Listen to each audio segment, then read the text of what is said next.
Emma pressed her face against the cold airplane window and watched the lights of London grow smaller below.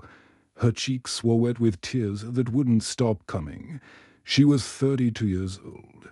But right now she felt like a lost little girl, with nowhere to go. Just 24 hours ago, everything had been different. She had woken up in her cozy flat in London, kissed her boyfriend David goodbye, and gone to work at the marketing company where she had spent the last 6 years building her career.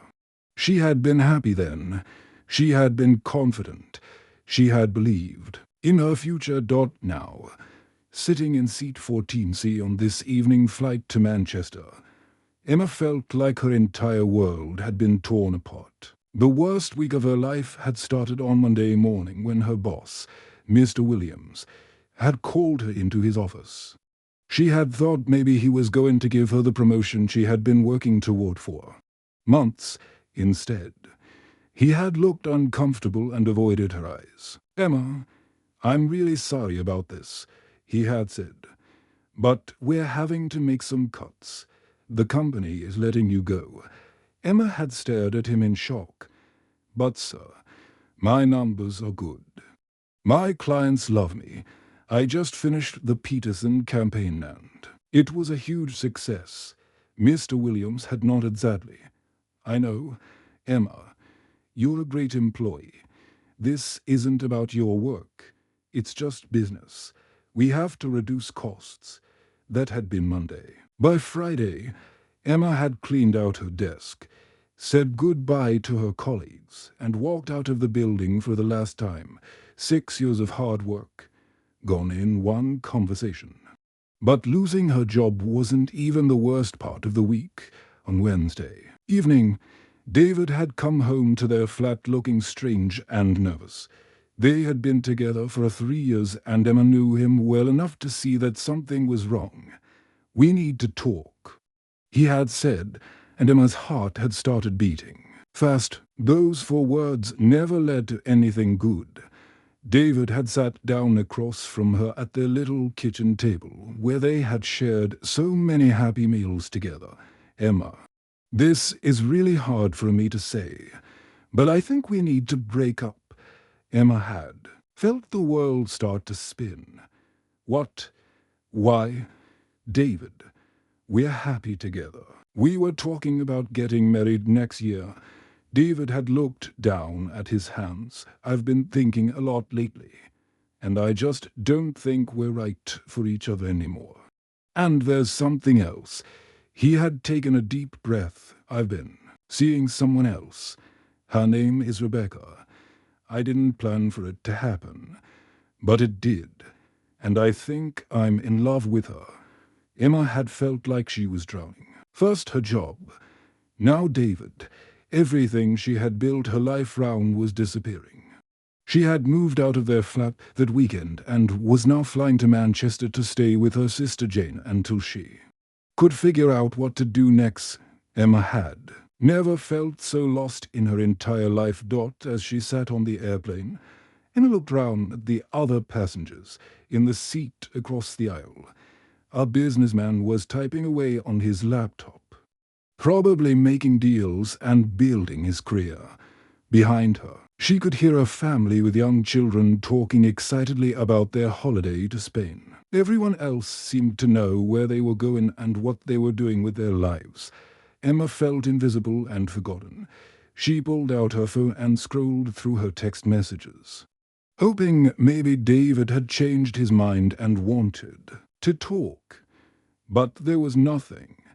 No messages from David. No calls from her old job.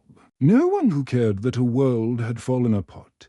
The flight attendants began their safety demonstration at the front of the plane. Emma had heard this speech dozens of times before. But tonight she wasn't really listening. She was too busy trying not to cry in front of all these strangers. That's when she noticed one particular flight attendant.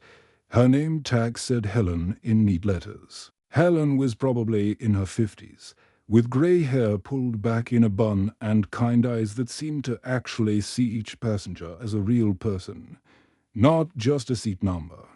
While the other flight attendants rushed through their duties, Helen took her time. Emma watched as Helen helped an elderly gentleman adjust his seat belt with gentle patience, when a little boy started crying because his ears hurt. Helen knelt down beside him and showed him how to blow his nose to make the pressure go away. She made silly faces until he giggled instead of cried. There was something warm and motherly about Helen that made Emma feel a tiny bit less alone. For just a moment, watching Helen's kindness to the other passengers, Emma felt a small flicker of hope in her chest. Maybe, just maybe, there were still good people in the world. Maybe she wasn't as alone as she felt. Emma wiped her eyes with a tissue and tried to sit up straighter. She had no idea that this flight would change everything.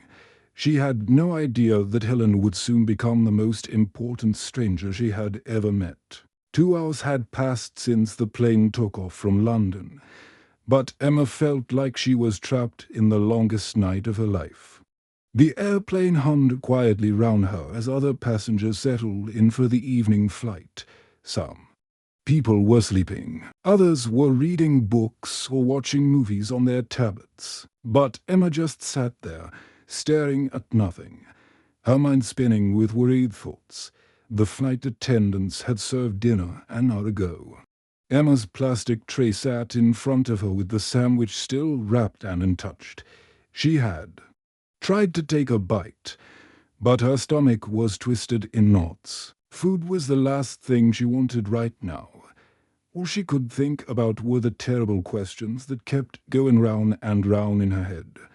How is she going to pay her bills without a job? Her savings account only had enough money for maybe 2 months of rent. Where would she live now that David didn't want her anymore? She couldn't stay with her sister Jane forever.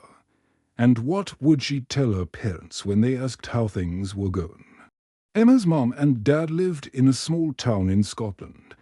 They were so proud of their daughter who had made it in the big city of London. They bragged to their friends about Emma's successful career and her nice boyfriend. How could she call them and say that everything had fallen apart? How could she admit that she was a complete failure? The more Emma thought about it, the worse she felt. She pressed her hands against her eyes, trying to stop the tears from coming again. She had already cried so much this week that her head ached constantly. Emma looked round the airplane cabin and felt even more alone. The businessman across from her was still working on his laptop, probably making more money in one evening than Emma had in her savings account. The family behind her had finally gotten their children to fall asleep and were now sharing headphones, watching a romantic movie together and smiling at each other. Everyone else seemed to have their lives figured out. Everyone else seemed happy and secure. Emma felt like she was the only person on the entire airplane whose world had completely fallen apart. That's when she heard the gentle sound of wheels rolling down the aisle. Helen, the kind flight attendant Emma had noticed earlier, was pushing the drinks cart toward her section of the plane. Even from a distance, Emma could see that Helen was different from the other crew members, where the other flight attendants moved quickly and efficiently through their tasks. Helen took time with each passenger. Emma watched as Helen stopped to help an older woman open her bottle of juice. She listened patiently to a nervous flyer who was worried about turbulence and reassured him with a warm smile. When Helen reached Emma's row, she paused and looked directly at Emma with those kind grey eyes. There was something about the way Helen looked at her that made Emma feel like she was actually being seen as a real person, not just another passenger to serve. "Would you like something to drink, love?" Helen asked. Her voice was warm and gentle, with a slight Scottish accent that reminded Emma of her grandmother. Emma looked up and realized her eyes were probably red and puffy from all the crying she had been doing. She felt embarrassed that this stranger could see how much pain she was in. "Just water, please," Emma whispered, her voice so quiet she wasn't sure Helen could hear her. Helen reached into her cart and pulled out a small bottle of water. As she handed it to Emma, she studied the young woman's face with concern. Helen had been working as a flight attendant for 25 years, ever since she was 28 years old. In all those years, she had served thousands of passengers. She had learned to read people's faces and body language. She could usually tell when someone was excited about a vacation, nervous about flying, or homesick. But looking at Emma, Helen could see something deeper. This wasn't just travel nerves or homesickness. This young woman was carrying real pain. Her shoulders were slumped with defeat. Her eyes held the kind of sadness that came from having your heart broken and your dreams crushed. "Are you all right, dear?" Helen asked gently, leaning down a little so she could speak quietly to Emma without other passengers hearing. Emma tried to force a smile onto her face. But it didn't work. The kindness in Helen's voice almost made her start crying again. "Just having a rough week," she managed to say, her voice shaking slightly. Helen felt her heart go out to this young woman. She wanted to sit down and talk to Emma, to find out what was wrong and see if she could help. But the airplane was completely full tonight, and there were still 50 more passengers waiting for their drinks. Helen had a job to do, and she couldn't abandon her responsibilities. Still, she couldn't just walk away without doing something. Helen reached out and gave Emma's shoulder a gentle, motherly pat. The touch was brief but warm, like getting a hug from someone who truly cared. "Sometimes the worst days lead to the best days," Helen said softly. Looking directly into Emma's eyes, "You'll see love." Then Helen had to move on with her cart to serve the other passengers. But as she walked away, Emma felt something she hadn't felt all week. It was just a tiny spark of warmth in her chest, but it was real. For the first time in 7 days, someone had shown her genuine kindness without wanting anything in return. The captain's voice crackled over the airplane speakers, announcing that they would be landing in Manchester in 15 minutes. Emma looked out her window and saw the lights of the city getting closer and brighter. Her stomach felt nervous, not because of the landing, but because she still had no idea what she was going to do with her life. All around her, passengers were getting ready to leave the plane. They were folding up their blankets, putting away their books and checking their phones for messages. Emma had no messages waiting for her. No one was excited to see her arrive in Manchester except her sister Jane, and Jane was probably just being nice because she felt sorry for her. The airplane tilted down as it began its final approach to the airport. Emma gripped the armrests of her seat and tried to calm her racing heart. In a few minutes, she would have to get off this plane and start figuring out how to rebuild her entire life from nothing. Helen appeared at the front of the cabin and began walking slowly down the aisle. This was her final check before landing, making sure all the passengers had their seat belts fastened and their seats in the upright position.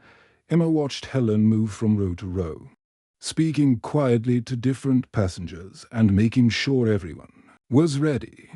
Some passengers ignored Helen completely, too busy with their own things to pay attention to the safety rules. But Emma had been watching Helen all evening, and she could see that the flight attendant genuinely cared about each person on the plane. Helen wasn't just doing her job because she had to. She was doing it because she wanted to help people. When Helen reached row 12, she helped an elderly man put his seat back up because his arthritis made it hard for him to reach the lever. When she got to row 13, she quietly reminded a woman to put her purse under the seat in front of her instead of on her lap. Then Helen reached row 14, where Emma was sitting.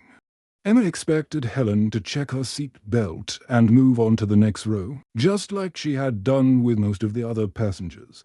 But instead, Helen stopped and looked directly at Emma with those kind grey eyes, without saying a single word. Helen reached into the pocket of her uniform and pulled out a small piece of paper. It was folded very carefully into a tiny square, no bigger than a postage stamp. Helen glanced round to make sure no one was watching. Then she quietly slipped the folded paper into Emma's hand. Emma felt Helen's fingers wrap gently round hers for just a moment.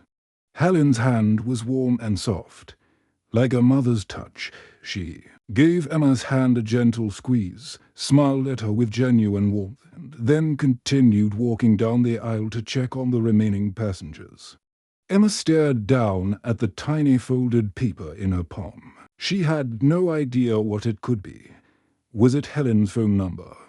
Was it some kind of religious message? Was it just a scrap of paper that Helen had given her by mistake? Emma was curious. But something told her to wait. This moment felt special and private, and she didn't want to read whatever was written on the paper while she was surrounded by other passengers. She carefully put the folded paper in the front pocket of her jeans and decided to wait until after she got off the plane. The airplane touched down on the runway with a gentle bump, and all the passengers started clapping. Emma had never understood why people clapped when planes landed safely. Wasn't that what planes were supposed to do? But tonight, for some reason, she found herself clapping to dot as the plane rolled toward the gate. Emma gathered her few belongings.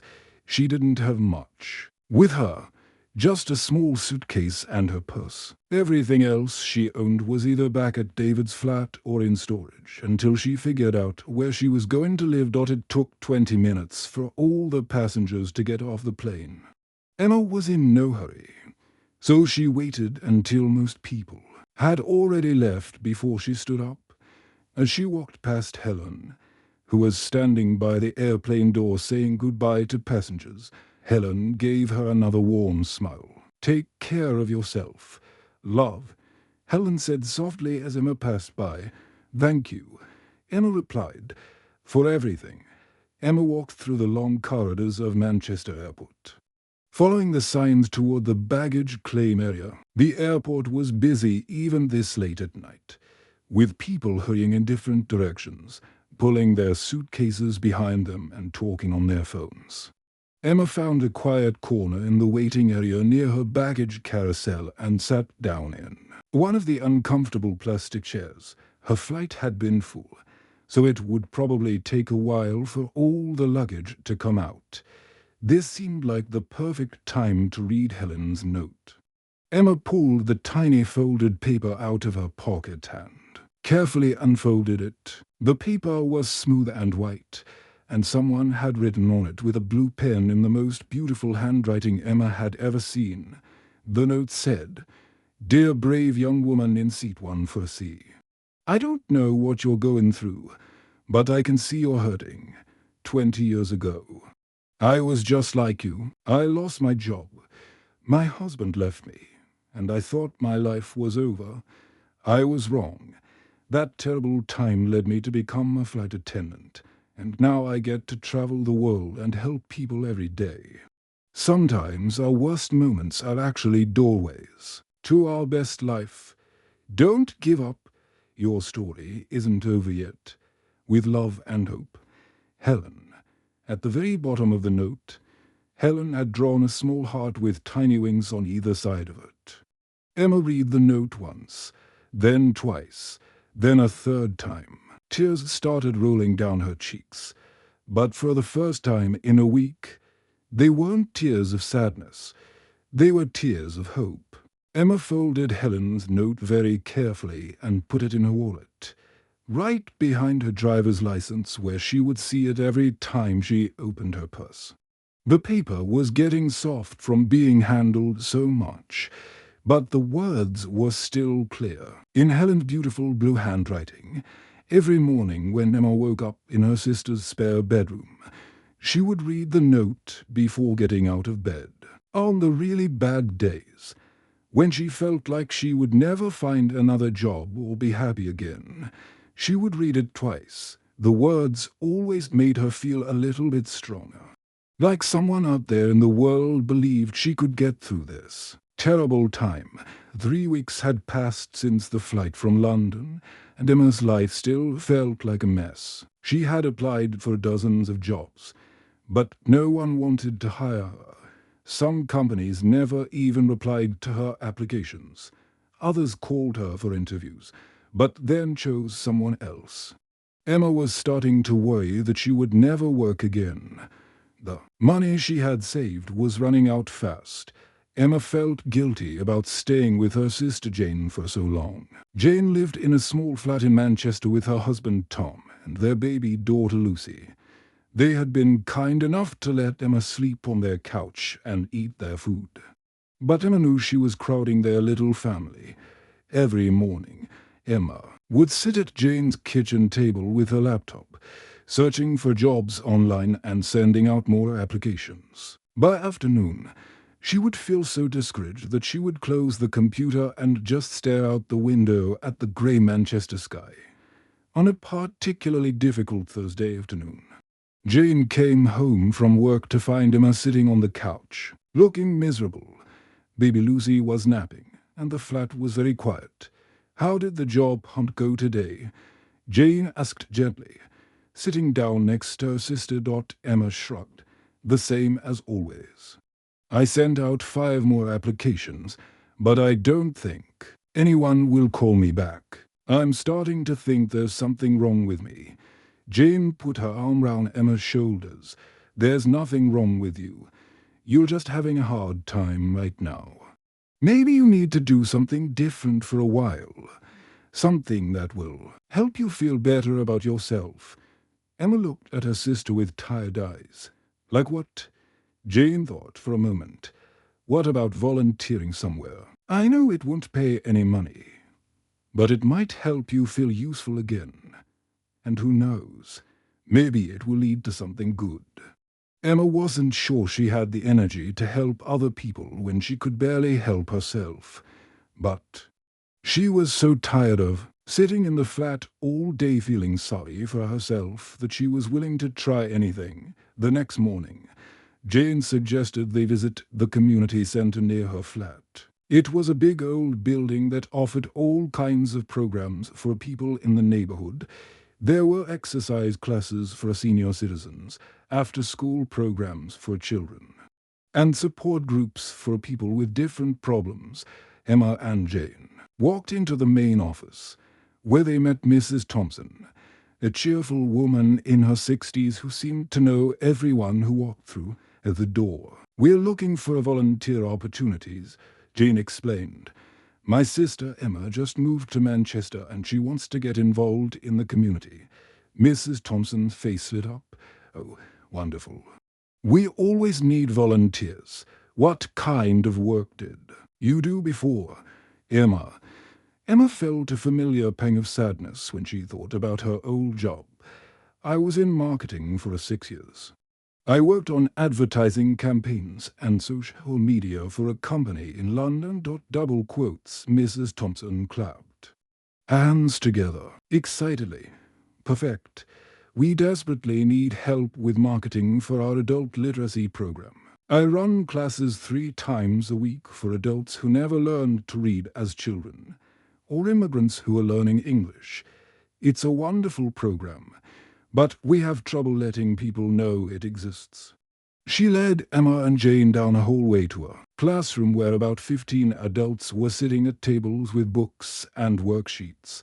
The students ranged from teenagers to elderly people. Some looked like they had been born in England, but had never had the chance to learn to read properly. Others were clearly from different countries, working hard to master English as their second or third language. Emma watched as a woman in her 70s slowly read aloud from a children's book, sounding out each word carefully. When she finished the sentence, the whole class cheered for her, and the woman's face broke into the biggest smile Emma had seen in weeks. "We could really use someone with your marketing skills to help spread the word about our program," Mrs. Thompson said quietly. "I can't pay you very much, maybe just enough to cover your bus fare, but it's meaningful work." These people are trying so hard to better their lives. They need more support. Emma thought about Helen's note in her wallet. Maybe this was what Helen had meant when she wrote about worst moments being doorways to the best. Life may be losing. Her job in London had happened so she could find something more important here in Manchester. "I'd like to try," Emma said softly. Mrs. Thompson smiled. "Excellent. Can you start on Monday?" Emma nodded, feeling something she hadn't felt since before. Her terrible week in London. She felt hopeful. Exactly 1 year after the worst week of her life, Emma was sitting in seat 12B on a plane from Manchester to London. But this time, everything was different. This time, she was traveling for work. Not running away from her problems this time. She had a job she loved, friends who cared about her, and hope for the future. Emma looked round the airplane cabin and remembered how alone she had felt on that terrible night 12 months ago. Now, she was the full-time communications director for the Manchester Literacy Foundation. She had her own office, her own projects, and most importantly, work that made her feel like she was making a real difference in people's lives. The volunteer job at the community centre had changed everything. Mrs. Thompson had been so impressed with Emma's marketing ideas that she had helped her apply for grants to create new programs within 6 months.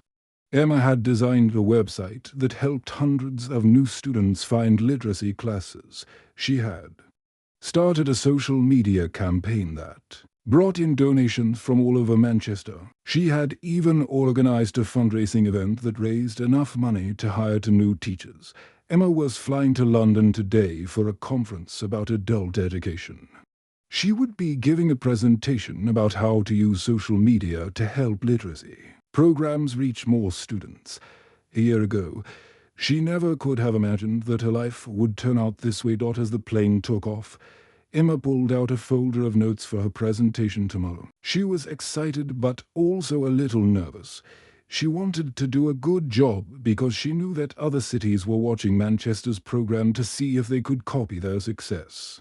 About an hour into the flight, Emma finished reviewing her notes and looked round the cabin. That's when she noticed a young man sitting across the aisle in seat 180. Something about him made her pause and look more closely. The man looked like he was probably in his late 20s, with brown hair and a nice shirt that suggested he worked in an office somewhere, but his shoulders were slumped forward in defeat, and his eyes were red and puffy like he had been crying. He kept checking his phone every few minutes with a desperate expression, as if he was hoping for a message that never came. Emma felt her heart skip a beat. She recognized everything about the way this young man was sitting. She had sat exactly the same way on her flight a year ago. She could see the pain written all over his face. The same pain she had carried that terrible night when her whole world had fallen apart. The man put his head in his hands and Emma could see his shoulders shaking slightly. He was trying not to cry in front of all these strangers, just like she had tried to hold back her tears. Emma thought about Helen, the kind flight attendant who had changed her life with a simple act of kindness. Helen had seen Emma's pain and had chosen to do something about it. She hadn't walked past or pretended not to notice. She had written a note that gave Emma hope when she had none left. Emma reached into her purse and pulled out a pen and a piece of paper. She thought carefully about what to write, remembering how much Helen's words had meant to her during those dark weeks when she was staying with Jane and couldn't find work. She wrote, "Dear friend in seat 180, I can see you're having a hard time right now. I know because I was sitting just like you exactly 1 year ago on a flight just like this one. A kind stranger gave me hope when I had none left, and I want to pass that gift to you. Whatever you're facing, you're stronger than you know. The worst chapters of our lives often lead to the best ones. Don't give up. Your breakthrough is coming. With hope and friendship, Emma." P.S. Sometimes strangers become angels when we need them most. Emma folded the note carefully, just like Helen had done. Her hands were shaking a little bit because she felt nervous about approaching a complete stranger. But she remembered how much Helen's kindness had meant to her, and she knew she had to try. The captain announced that they would be landing in London in 20 minutes. This was Emma's chance. She unbuckled her seat belt and stood up, walking across the aisle to where the young man was sitting. He looked up at her with surprise, sad eyes as she approached. Emma smiled gently and quietly slipped the folded note into his hand. Just like Helen had done for her, she gave his hand a gentle squeeze and whispered, "You're going to be okay." The young man stared at the note in his hand, clearly confused, but also touched by the unexpected kindness from a stranger. Emma returned to her seat and watched as he carefully unfolded the paper and began to read. As the young man read her words, Emma saw something magical happen. His shoulders slowly straightened. The hopeless expression on his face began to change. By the time he finished reading the note, there was a small spark of hope in his eyes that hadn't been there before. He looked across the aisle at Emma and mouthed the words, "Thank you." Emma nodded and smiled back at him. As the plane touched down in London, Emma realized that she had just learned the most important lesson of her life. The greatest gift we can give another person is the reminder that they matter, that they're not alone, and that better days are coming. Helen had shown her that kindness is like a light that keeps shining from person to person, making the world a little bit brighter each time it gets passed along. The end.